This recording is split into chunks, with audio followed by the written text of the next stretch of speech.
也在非常时期，在公共场合你怎么不戴口罩啊？我是某慈善机构的经理，我送你一个口罩。哦，谢谢。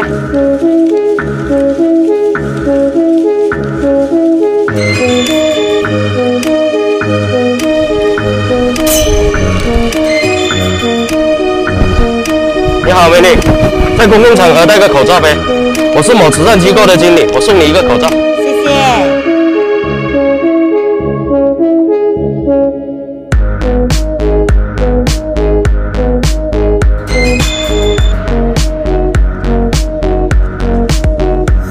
哎，你好，帅哥。哎，你好，你好。哦，你好，你好，你好。啊，是这样的，我是某慈善机构的经理，现在特殊时期，我送一个口罩给你，啊，做好防护哈。哦，好，谢谢，谢谢。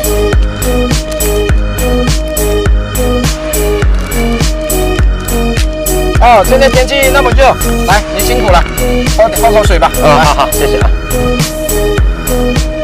哦，你口罩都湿了，口罩都湿了，来重新换一个吧。好。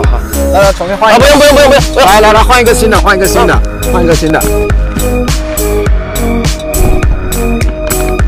喂，帅哥。各位朋友们，在这非常的时期，有很多不法分子打着免费送口罩的名义，其实他们早就已经在口罩上面抹了蒙汗药。当你接受他的口罩的时候，你就会马上的晕倒。